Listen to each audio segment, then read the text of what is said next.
name is Beck and the Rabbi from another planet. Please like, share, and subscribe, and ring the little bell so you're notified when new videos drop. And I have just been watching the first episode of Star Trek Picard, and wasn't bad, wasn't great. that's the point of review. But before we get to that, if you want to win Doctor Who Blu-ray set, all you got to do is subscribe to the channel and leave the hashtag BowieBase1. That's going to be in the video notes. And this is the Doctor Who David Tennant the complete specials, including the stories Next Doctor, Planet of the Dead, Waters of Mars, End of Time, Part 1 and 2. All stonking great stories. Easy to win. Just leave a comment with a hashtag, or you can put it on Twitter or Facebook. I'll find you wherever you are.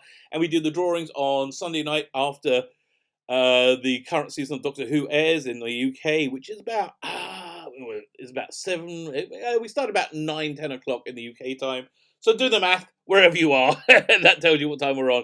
That's on the TARDIS zone. But enough of Doctor Who. Let's talk about Star Trek.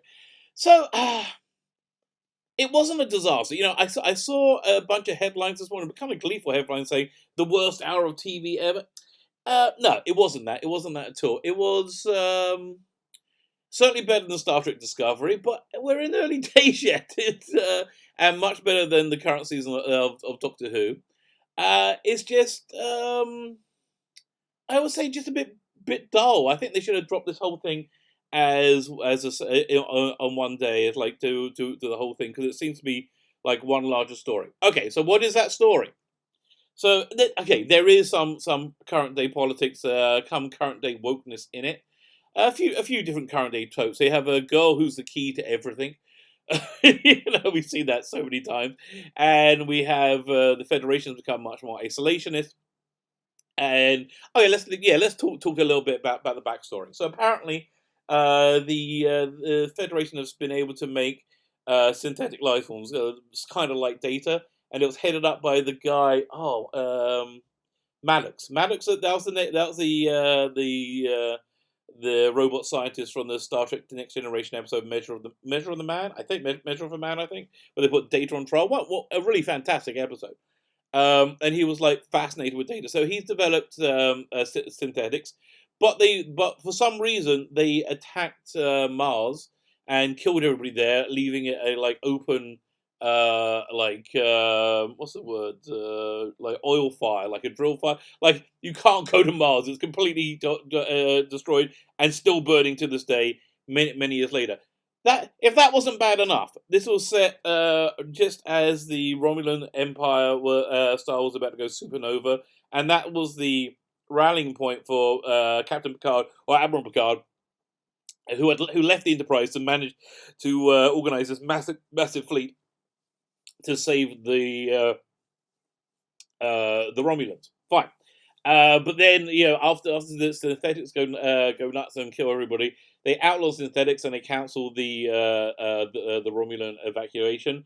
Jean-Luc Picard's very pissed off. He says Starfleet more, and he quits. Okay, so that's essentially the backstory. So we start off really not well. We start off really, really not well. There's like space scenes and the crooning music. I thought it was Patrick Stewart singing, but maybe not. So we zoom in, and we're on we got a beautiful shot of Enterprise D, and look, just as all of like the current CBS Kurtzman's Trek looks fantastic. They always look fantastic. I think they look a bit too good, to be honest with you. I think they would do better focusing on story over glitz and glamour.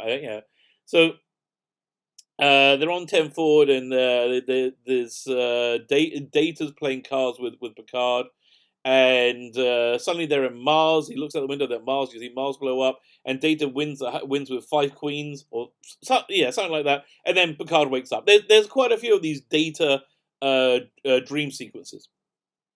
So Picard's living in France at his vineyard, and he's got 2 Romulan servants, I think. Romulan servants, people who obviously try to rescue from Romulus, so then it switches to the girl who's the key to everything. She's hanging out with a boyfriend.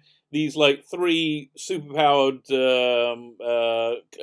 Marsmen beam in, They try and take her, but they said, "Oh, she's not activated." And then all of a sudden she says, "Oh, she's activated." She goes crazy. Lots of fighting, and she kills them quickly. And then she has a vision saying she has to go and find Picard. Okay, so she makes it over to Picard's vineyard. Picard's doing a little bit of exposition, telling you what's going on by this interview that he's giving that he doesn't look like he really wants to give. She finds him, and he's like, "Oh, there's some weird connection," and so she stays the night, but then she vanishes. So then, during that night, he dreams about Data making this painting, and he sees the same painting in his office, and the face of the person is covered, but it looks like a woman. So then he goes to Starfleet archives to find the original painting, which has her face in it. It's her, and Data painted that 30 years before. Data is obviously dead, before at some point later you get to see bits of B4. So then we have another action scene as these Mars people show up and they have a big fight, and the girl who's the key to everything fights them off. But there's a massive what the attackers turn out to be Romulan, and they spit kind of acid at her or something at the gun, and she tells one the gun blows up, massive explosion, killing her, pushing Picard away, and next thing he knows, he's waking up back in France, and all the security footage says he was alone. They say, "Oh, maybe it's a cloaking device." So he was going to go with her to the Daystrom Institute to find out, because he thinks that she's synthetic somehow. It turns out, yes, she could well be, but she's not just one. They make these synthetic people as pairs, and they were made by it's made again. It was some kind of like cloning technique, and there's an idea that if you have even one memory gram of the Data, you could restore him fully. So they realize that there's another of these girls who are the key to everything out there. So I guess Picard's going to go on a mission to find her. Look, this took me like 7 minutes, like including the intro and that's the plot of the whole episode. Not much happened. It was 46 minutes. That's kind of dull. And then at the very end, he goes to the Romulan reclamation site. We see like warbird. They're like nicely redesigned warbirds landing inside some kind of space station. And that's where the other of the synthetic girls are, the two, who is possibly Data's daughter or something. And then you pull out, and you see they're on a Borg cube, which is being repurposed or something. I guess we'll find out more. How many episodes is this? Like 8 or 10? Look, they spent a lot of money on this. It would have been better dropped in one go. I said at the beginning, it would have been much better dropped in one go, because it's one narrative, and let people just digest it over the weekend. But again, it was very expensive.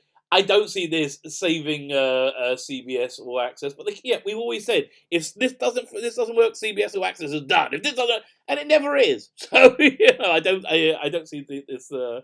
It's not too stellar. It's not as good as The Mandalorian, for example. It's kind of like plodding. And when I see where it's going, I'll have a better idea. So it's basically, as I said, it's going to be like an 8-hour movie or a 6-hour movie. So and I guess we're going to see a few member bearers. Oh, then we had a trailer. We saw number 1 and Troy and 7 or 9, not 6 or 9, 6 or 1, half dozen the other. And few good effect shots. I'll keep on watching it, but look, if I had to pay for this, I'd be like, no. It's okay. That's my review. It's okay. It's a bit woke. It's a bit current day. It's a bit but other than that, it's okay. that would be my review of Star Trek Picard Episode 1. Do they have episode titles? I'm just going to call it Episode 1. Thank you so much for listening, and have a great day. Don't forget to like, share, and subscribe. But if you're subscribed, if you can like, that'd be fantastic, because the YouTube algorithm is a bit funky right now. And if you're not subscribed, please subscribe. That really, really, really helps me out. And again, if you want to win those Blu-rays, just check the video notes. But the hashtag is BowieBase1. Thanks so much for listening, and have a fantastic day.